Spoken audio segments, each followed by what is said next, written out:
Thank you for staying with us. Our next guest is here to talk to us about food prices, increase, what's going on in our supermarkets and our grocery shelves. We welcome to AM Prime via Zoom Mr. Rajiv Diptee, and he's the president of the Supermarket Association of Trinidad and Tobago. Good morning, Mr. Diptee. Good morning, and good morning, Trinidad and Tobago. Thank you for being here with us. All right, so we want to go straight into it. Tell us about the increase in food prices. We're seeing that, certain items, prices would have increased. We just came out of a pandemic. We're still reeling from that, whether it's on the business side of things or the consumer side of things. Tell us about the increase. Why was it necessary? And, how can this work for persons who are still operating on a budget because of losses experienced in the pandemic? Well, firstly, good morning. And, it's very much a hot topic. We've had a lot to deal with. You mentioned the pandemic. Yeah. There was also the war in Ukraine. And as a result, we're still feeling the results of higher commodity prices, elevated energy prices. There's been higher labor costs in those countries where we've traditionally imported from. In our case, it's North America and Ukraine. We would have seen that shipping prices have come down very much so, particularly from the Far East, where China is concerned. The real, story there is that we don't import a lot of food from China. We've benefited a little bit from prices coming down, where we've seen soap powder, for example. That's just one of the items that we get.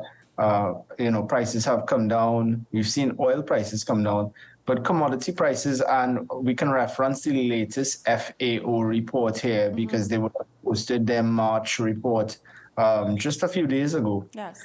And it's pretty much a snapshot that things have.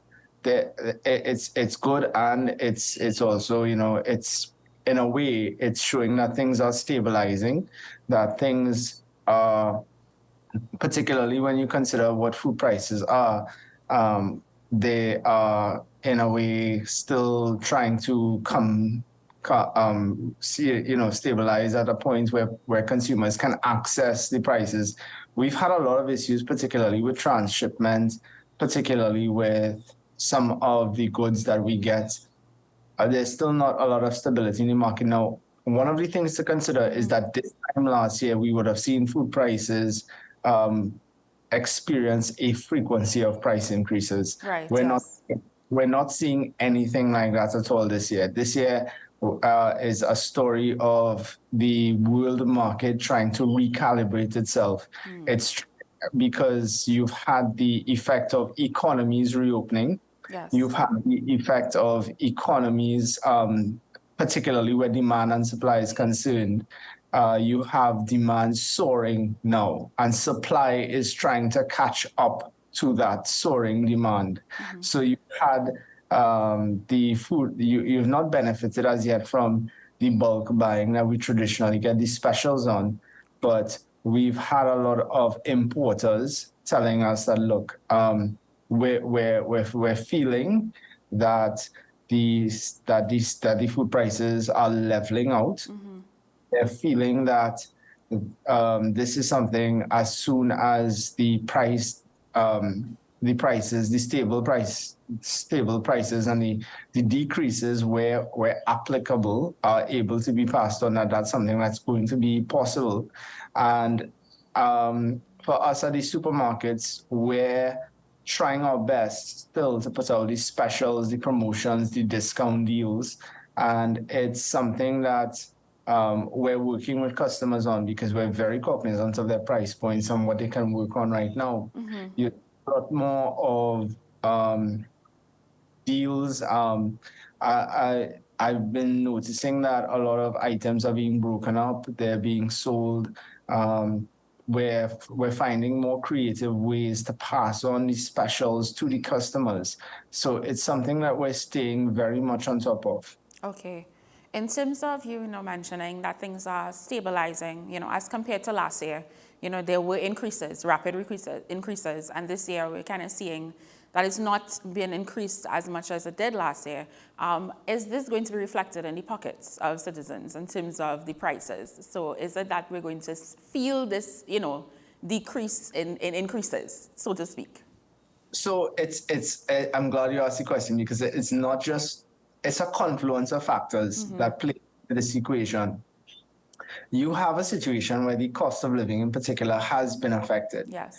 You have a situation it's not exogenous, where it's not indigenous to Trinidad and Tobago. It's a wide situation. It's been well documented. Global inflation has been playing a role, particularly when you look at interest rates in North America, when you look at what's happening, how the dollar in particular is moving to protect itself from the effects of the war in Ukraine. So you have this situation where materials and supplies prices have been going up, and it's the food prices around the world have been struggling to balance itself around this equation.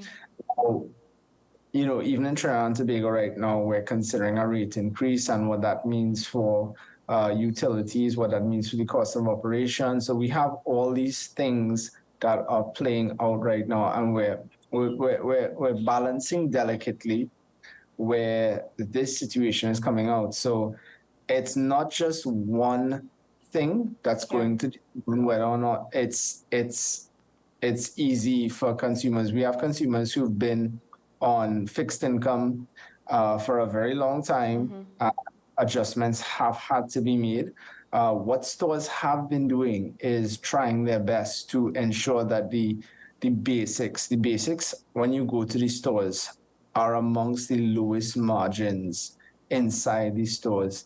And that's something that under the banner of the association, those stores have endeavored to really ensure that the most basic goods remain accessible to the most vulnerable households. So you have a situation where, yes, there's continued access at reasonable prices. However, we are all working against the factors that continue to play heavily into this equation right now. And, moving forward in 2023, it's definitely that kind of challenge facing us, especially as we continue to import the prices, because we're not producing the goods. And that's a very key point here. We're not producing any of it.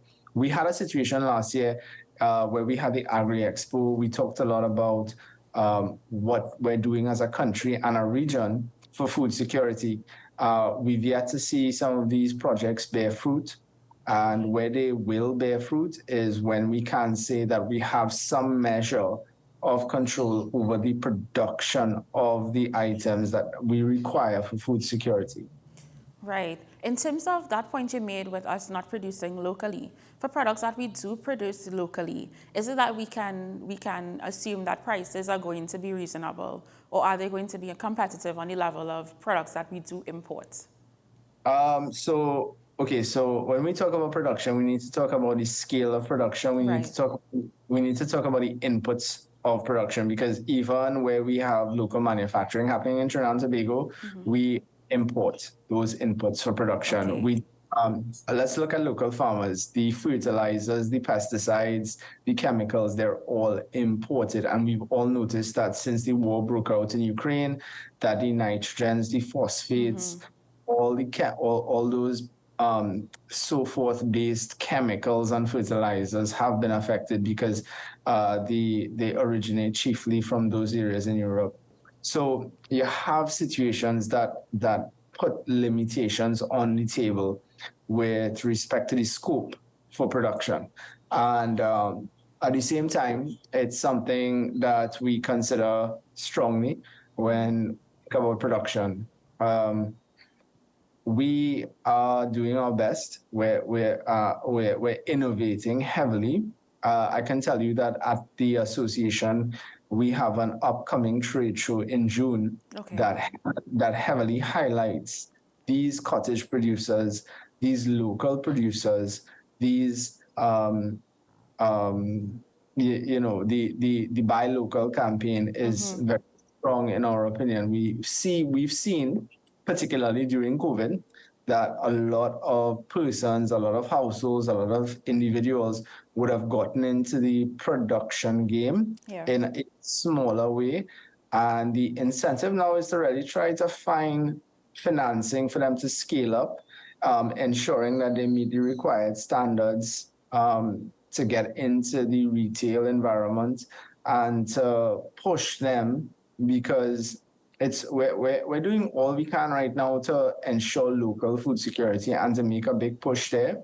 But it's still very challenging right now. Right, because that was my next question in terms of, encouraging local products, local produce to get into on the supermarket shelves and so on.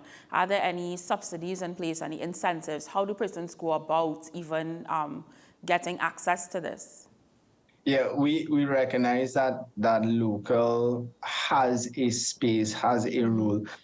We've been working with entities like Kariri, for example, ensure that they get the focus, because Kariri really takes them to the next level after they meet the basic requirements that are needed to get inside the stores. They walk them through testing, packaging, sampling, the et cetera, et cetera. So we have, as I said, a trade show coming up where we're going to be putting not just a local content focus, but a Caribbean focus, because when we look at the food security equation, it has to be from a regional perspective. It has to be that, we recognize that for ad nauseum, we have no control over food prices, especially when we're buying it on international markets. But what can we do from the local content perspective? What can we do from a regional perspective to ensure that there's a shift? And when you have that conversation, you have to think about the consumers, because their preferences have been imported goods for a very long time. Right. So you need to embark on the necessary awareness shifts to have a successful campaign for the consumption of local products. Because if you don't do that, then you're in a bind when it comes to them buying local. Right. In terms of price gouging, I don't have any reports, of anything happening of that nature.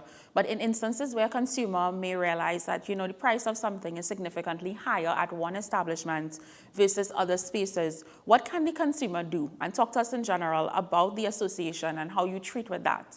So for price gouging, that is a term that references the unscrupulous pricing of goods when it comes to retail, and when you see proprietors in particular taking advantage of acute shortages in the market. Yeah. Now, there aren't any right now when we talk about acute shortages in the market. A pretty good example of price gouging is when the pandemic now hit and you saw Lysol was being priced out in March 2020. That was one of the more premium examples I can give.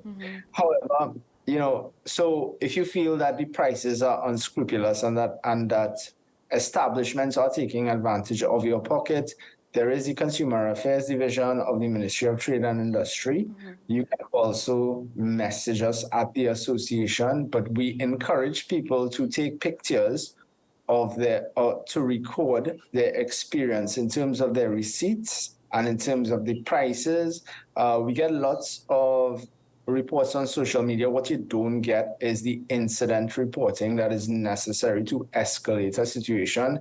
So if there's a lot of hearsay when it comes to the trying to establish that there is a real situation, and that's something that needs to take place. So walk us through the incident report exactly. What would you need to get from a consumer? All the facts. Even if it's a video recording, even if it's pictures, we definitely need to see. We need to corroborate a customer's experience of the incident. We need to see, and typically we'll work with the Consumer Affairs Division we've seen the Fair Trading Commission put out something recently that it's that it's monitoring prices very carefully. But what's really key to note here is that we have, unlike the rest of the Caribbean, a very thriving supermarket sector and a thriving retail sector in Trinidad and Tobago. The competition is so fierce that it simply does not allow for unfair pricing to dominate, because consumers, for example, if you went to a store and you had a bad pricing experience, you're not going back to there. there. Yeah, you're going to go to the next predominant branding establishment that you can purchase your goods at, and you're going to spread it by word of mouth. Now, that's if an establishment in this island, because they've not just lost a customer, they're now suffering for their experience and what they've done. So when we actually try to see what takes place, there's very little of that being allowed to take place because it just cannot sustain itself. Okay. All right. And going back in terms of raising prices, going back to that a bit, what is the process of, when prices have to raise? What is that process like? Is it something that is just, Right. So there's you may be aware with the supply chain. Now, the supply chain is a long value chain. Importers of goods in this country and distributors as well will buy from foreign companies, foreign principals. Let's just look at North America. We buy the goods, the suppliers pass on the prices to stores. Now, normally the foreign companies will indicate a price increase, and there's been a lot of pricing pressures going all the way back into the pandemic, because there have been credit crunches, there have been changing terms when it comes to buying goods. Remember, foreign exchange is still a real issue. Yes. We have all these things in play right now. So when it comes to buying the goods and the price increases are being passed on, remember, we have this situation where demand has been soaring, but supply hasn't quite caught up as yet. And the price increases will be dictated to us by the distributors of goods in the country. So we work very closely with the distributors because they also recognize that consumers can't access beyond a certain price point the goods that are being put out. So it's certainly something that we see ourselves, trying to work on all the time. The price increases don't come from the supermarkets, they come from the suppliers. The suppliers themselves they're still handicapped when it comes to the price increases because they're taking them on from foreign suppliers. So it's a long value chain. It all goes back to the point that if we're not making it, if we're not manufacturing it, if we're not agro-processing it, if we're not packaging it, then we're buying it at international prices. And unfortunately, this is where international prices have gone today. It's a situation that is global in nature. It's a situation where we're still trying to put the goods out at the most reasonable prices, but it's not been easy for stores because with price increases means that we're having to spend more money to keep shelves full. So it's also a situation where we are very lucky we've not had any shortages. We've not had any reason for complaints as yet. Okay. We want to thank you for sharing with us this morning. And just before you wrap, what advice would you give to consumers, who are still going through, reeling from the pandemic, making sure that they have enough for necessities, they're able to cover those things, looking at prices, comparing it. What advice would you give to them? Recently I held a lecture series at the University of the West Indies. Yes, The students asked me, what can we do right now? Outside of the household budgeting, as you recommended, we spoke a lot about the need to ensure our domestic food security, if that's in the form of a at-home kitchen garden, if that's how substitute certain things that we buy at the markets or the supermarkets. We talked about the need for menu preparations, meal planning, because this helps so much when it comes to budgets. we talked a lot about the need for consumer choices to be more proactive so that there's more meaningful import substitution. Because we talk a lot about import substitution, but consumers are still driving the retail trends at the stores right now when it comes to the foreign goods being consumed in the manner that they're being consumed. Because for all the price increases, the reason that a lot of these foreign goods are still being put out on the shelf is that consumers are continuing to push Right. push those trends of consumption. So it's a multi-pronged equation when we think about how we're going to deal with this. We have to be cognizant of our daily choices. When you go into the store, what you're buying, how you and are you passing up? Are you giving local a chance? Are you passing it up? Just the fact that we continue to drive our choices in the direction that we're driving it is we're propagating our own consumption patterns in a way that in the very long term is not sustainable. But it's on us as consumers to ensure that we make responsible decisions and that we give local a chance where we can. Yeah. If persons wanted to reach out to the association in any way, what are your contact numbers, or are you on social media? Yeah, Sydney, we have a thriving social media presence. We're on Facebook, LinkedIn, and you can just drop us a line. We have a website, satthq.com. You can definitely message us on Facebook. We're very responsive. And as I said, we have a trade show coming up. It's cut at the end of June. It's the Caribbean Food and Beverage Show. And we look forward to sharing more details with you guys at WESN in time to come. Definitely. We'll definitely keep in touch with you to promote that. That would be a good initiative that persons should attend. Thank you so much, Mr. Diptee, for joining us this morning. We take a short break. When we come back, we have lots more in store.